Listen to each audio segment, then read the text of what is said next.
Hi, welcome to Rosé Forêt.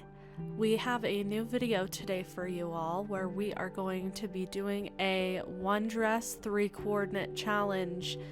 We're going to be coordinating 3 different outfits using one dress, trying to make them look different and versatile. For this challenge today, I decided to use my Beauty and the Rose Promise dress by Alice and the Pirates. This dress is a little bit of a challenge for me to coordinate sometimes because the gray print on the bottom is a color that is very difficult to match. For my first coordinate, I wanted to take it in a little bit more of a sweet direction. I used navy blue and ivory, although my shoes are white. Don't at me, it's all I had. The navy blouse is from Taobao. The tights are Alice and the Pirates Ghost Night Forest socks. On my ivory beret that is off-brand, I clipped on a couple pins. I believe one of them is an Innocent World bow clip, and the other one I believe is from Taobao. I like this look, however for the future I think I would put this with cream or ivory colored shoes, or even ivory colored socks with some navy tea parties would look super cute and just really send home that sweet vibe I'm trying to give. For my second coordinate, I chose to go with a dark academia type of vibe. That's not originally how I thought about this coordinate when I was putting it together.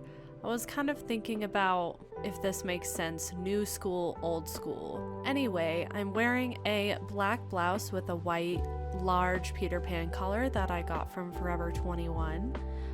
I also am wearing black socks that have a white lace trim. I got those on Amazon. I have on a black Angelic pretty head bow that sits pretty flat. I feel like it exemplifies the kind of school academia type vibe. And for this coordinate, I wanted it to be extremely comfy, so my accessories are very sparse. I have on 2 Lulu Van Hoglen pins that I got for my birthday. I have on a long necklace that has a skull chain at the end. I kind of wanted to take the lighter colors from the top and bottom of my coordinate and tie it in somehow in the center, so that's kind of what this skull is trying to do. And then I have on a bracelet that has little white stones in it to kind of pull in that white a little bit more. I really like this coordinate. I feel like it's extremely comfy, which is totally my vibe, and it's definitely something I can see myself wearing in the future.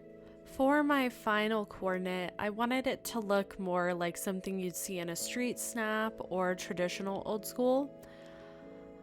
That is why I used the shoes that I chose, which are some chunky platforms from the non-Lolita brand called Soda.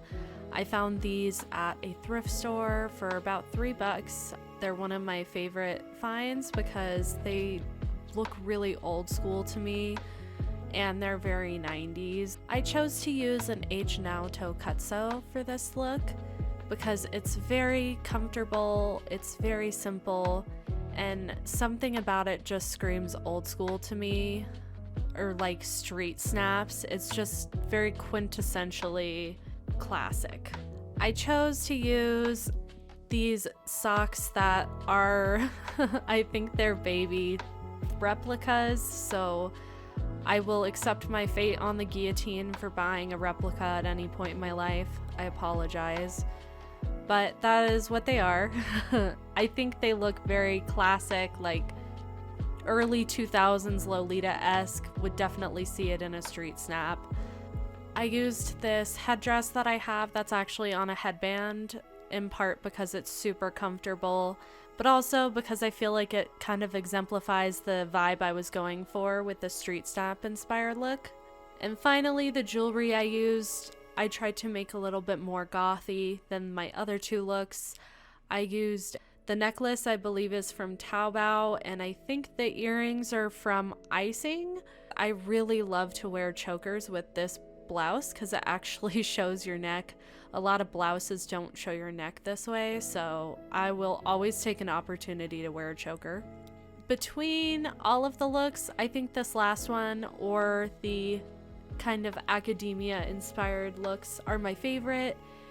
They remind me of the style that was really popular back in the early 2000s when I first got into Lolita, which is the style I try to emulate in general. It was really fun trying to think of unique takes for this dress because I tend to coordinate it really similar all the time.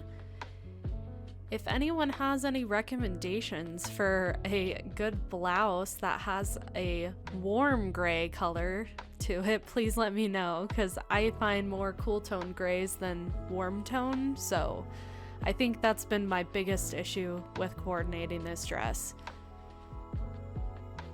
Hi, this is Rae. Today I'm going to be coording Misty Sky by Angelic Pretty in the pink colorway.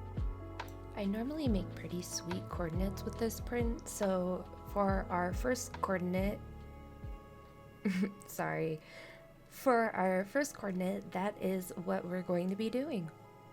For this coordinate, I decided to do a bunny sleepover theme featuring my lyrical bunny pochette and a sleeping mask headdress from Angelic Pretty.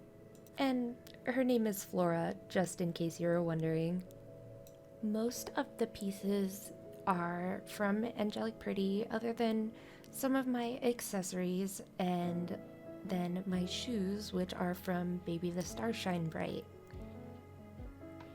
Ignore the fact that I keep kicking my stuffed animals in the background. On to coordinate number 2. I had a little trouble figuring out how I wanted to coordinate this dress differently, so I reached out to my friends, and Jamie was actually the one who suggested mixing patterns. Since I was already mixing patterns, I figure I might as well mix pinks too, and created this monochromatic coordinate.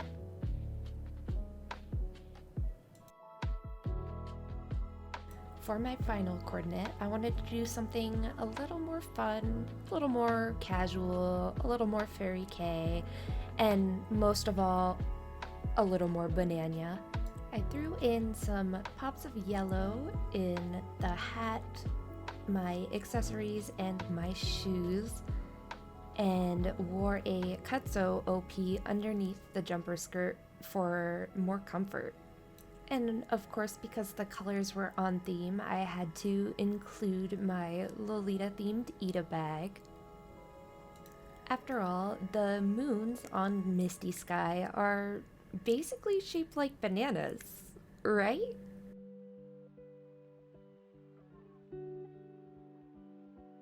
Hi guys, I'm Chantel, and I decided to use honey cake for my coordinates. My first coordinate is very country inspired, obviously. I really like honey cake when it's country inspired, and so I paired a gingham blouse with some red socks and still wanted to bring some sax elements into the coordinates, so I paired it with some sax shoes, a sax bow in my hair, and also a sax ring on, along with some other accessories just to kind of make it cute. For my second coordinate, I wanted to make honey cake a little bit more casual, so I paired a simple red blouse, some red shoes, a BB&B necklace, and the matching honey cake barrette with it. However, I didn't feel that the barrette went really well, so I substituted it out for a beret, and I definitely feel like the beret added a lot more weight on top of my head and really balanced out the coordinate a lot more, so really you get 4 coordinates instead of just 3. For my third and final coordinate, I wanted to bring out the sax within honey cake, so I paired some sax and white socks with a sax blouse, and then added in some gold elements with my shoes, some accessories, along with a few pancake and chocolate themed accessories, just to tie it all in together. Thank you guys so much for watching. Bye! Thank you so much for watching this video. If you have any recommendations for other Lolita fashion or Japanese street fashion content you'd like to see, go ahead and leave them in the comments below. Additionally, you can follow us on Instagram at Rosé Forêt Co. or follow us on Facebook. We're just Rosé Forêt, so you can keep up to date with all of our updates, including our upcoming September event, Virtual Versailles.